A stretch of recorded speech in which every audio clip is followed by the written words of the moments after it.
A makeshift parade ground in the heart of the Luero Triangle. The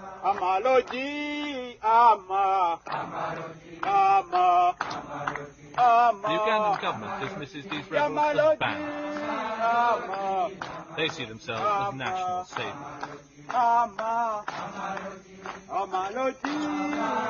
4 years ago, this man, MU7, led 27 disaffected soldiers into the bush. Today, his National Resistance Army numbers an estimated 6,000. The Ugandan Army's fighting methods against his rebellion have brought it into the centre of a human rights controversy. And the rebels are convinced that their fight is a just one. What else can we do if you have got a government which has closed off all other channels of peaceful change? What else could we do except to surrender, to resign ourselves to slavery, and we couldn't do that. During the years that Idi Amin ruled Uganda, becoming a byword for almost comic vanity and far from comic brutality, MU7 was one of a group of political leaders fighting for Amin's overthrow from exile. You understand what I say?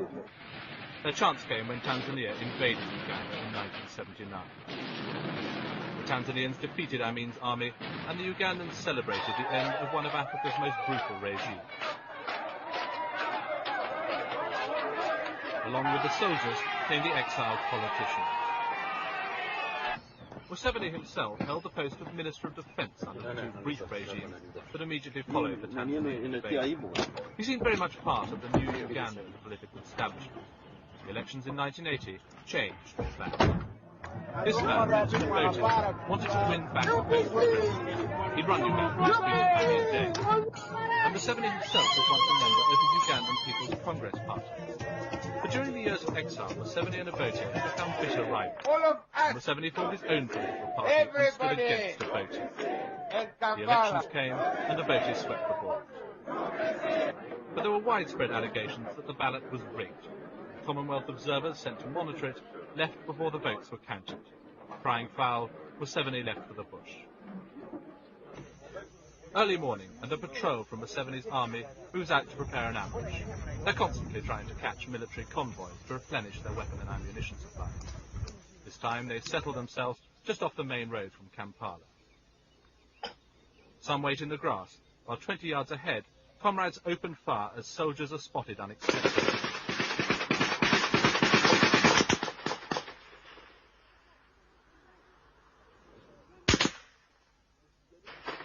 Smoke from a grenade rises. Two government soldiers have stumbled into the ambush by accident, travelling along a track off the main road. The Ugandan government has always said that much of the evidence of fighting is fabricated. There's nothing fake about this man's fresh blood. Papers show that one of the soldiers had been given a day's leave to visit his sick child. The officer in charge explains that the two men had arrived while they were waiting for the convoy. He said they had to be killed because they might otherwise alert the army to the presence. Not quite the booty they'd hoped for, but the bodies are stripped of everything that might be useful before the patrol moves on. Shortage of supplies hampers the rebels more than any other single factor. They once had some from Libya, but those dried up 2 years ago. Colonel Gaddafi's conditions were too demanding. Now everything is plundered from the government forces. Lack of ammunition and proximity to the enemy means in training they simulate the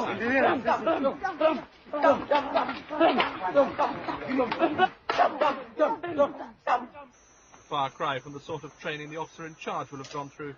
He was at the Mons military training school in Britain. Just as rigorous as the military training is the troops' political education. A crash course in political science, the movement espouses an old-fashioned mixed economy, and a thorough grounding in modern Ugandan history, or at least the rebel leadership's version of what's happened since independence and what part Obote has played. Because Obote did not value self-determination. He valued the education of the people of the North. And in fact, it did not mean the people of the North, it meant himself. The National Resistance Movement is a nationalist organization. It is a nationalist in the sense that it is fighting for the aims of the whole country and not for aims of a section of the country. Secondly, the National Resistance Movement is a democratic movement. is a movement which is fighting for democracy.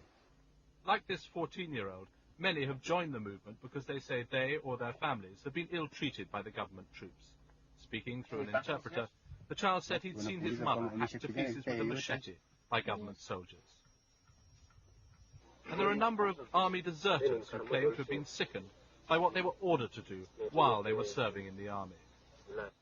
We went on operation in Arua district, whereby an operation commander ordered the soldiers, the troops, to kill, smash everything they find in the operation area.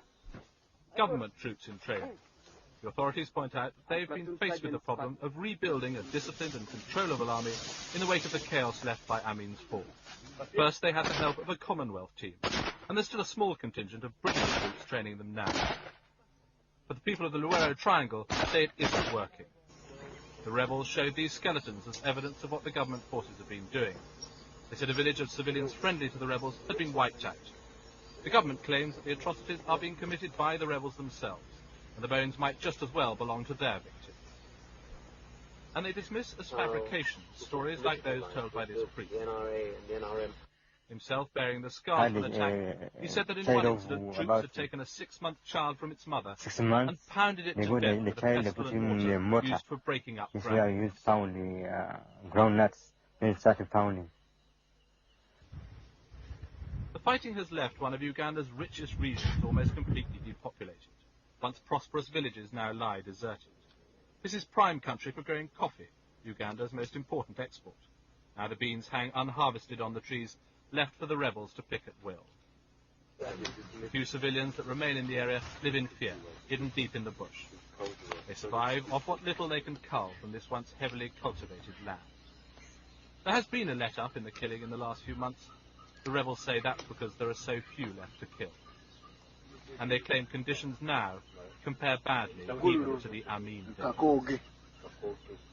They are very much worse than they were under Amin. Because under Amin, first of all, Idi Amin was not killing people outside the intellectual class. He used to kill only the elite, elements from the elite who were threatening his position. Or sometimes over rivalry, over business, things like that. But he never touched the peasantry. But Obote is killing everybody. With talk like that, there seems little hope that the rebels will come in from their life in the bush. Every 10 days or so, they dismantle their mobile headquarters, pack up the guns they've captured from the government, and move on. The houses they've constructed are destroyed, so that the camps can't be used by the government forces. A new set will have to be built at the next stopping point. Because of the rebels' mobility and the continuing problems of the Ugandan army, there seems little hope of the government finding a military solution. As far as a political solution is concerned, President Obote has said he won't negotiate with the rebels, but he will hold elections this year. He suddenly dismisses that as a sham. He and his men will press on with the